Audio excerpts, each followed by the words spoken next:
தமிழ் உள்ளங்கள் அனைவருக்கும் இனிய வணக்கம். இது உங்கள் தமிழ் ஸ்டோர் சேனல்.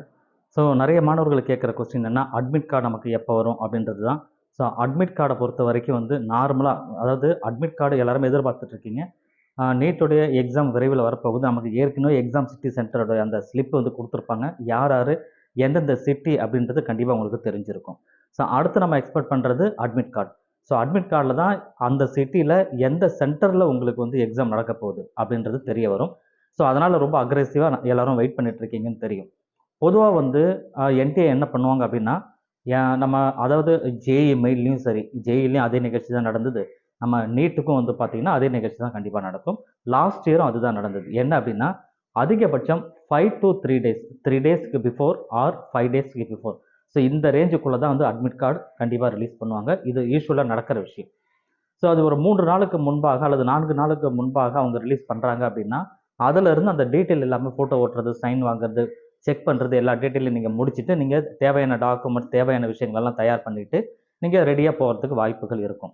ஸோ எதனால் அப்படின்னா, ஏற்கனவே எந்த சிட்டி அப்படின்னு நமக்கு தெரியும். ஸோ அந்த சிட்டிக்கு போகிறதுக்கு இங்கேருந்து நம்ம பிஃபோராக போய் தங்கணுமா, பஸ்ஸில் ட்ராவல் பண்ணலாமா, எவ்வளோ டிஸ்டன்ஸு, எவ்வளோ நேரம் ஆகும், இது எல்லாமே உங்களால் என்னென்னு எல்லாருமே ஒரு கால்குலேஷன் கண்டிப்பாக போட்டிருப்பீங்க.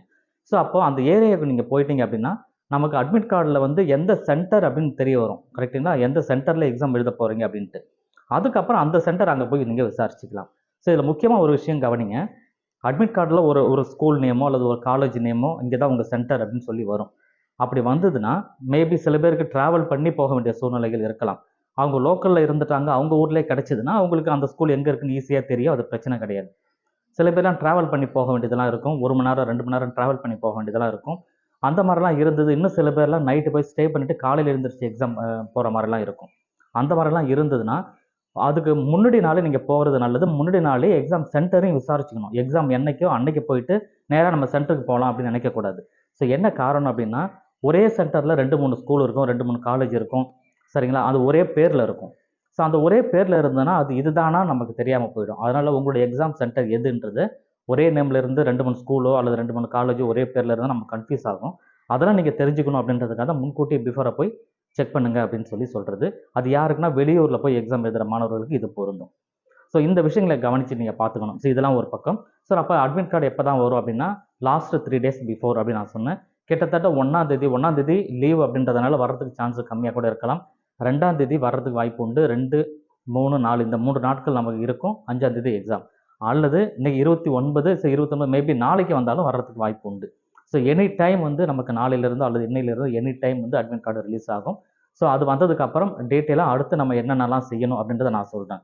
இப்போ சொன்ன விஷயங்கள் வந்து அட்மிட் கார்டை பற்றி டீட்டெயிலாக சொல்லியிருப்பேன்னு நினைக்கிறேன். ஸோ நீங்கள் இதை பற்றி ஒரி பண்ணாதீங்க. நிறைய மாணவர்களுக்கு என்னென்னா, இப்போ அட்மிட் கார்டு வந்துச்சுன்னா அடுத்து நம்ம பண்ணலாம். ஃபஸ்ட் அதை ரெடி பண்ணி டவுன்லோட் பண்ணி வச்சுட்டா மனசுக்கு ஒரு திருப்தி ஆகிடும் அப்படின்னு நினைக்கிறீங்க. ஸோ அதை பற்றி ஒரி பண்ணாதீங்க. வந்ததுன்னா எப்படி பார்த்தாலும் நீங்கள் டவுன்லோட் பண்ண தான் போகிறீங்க.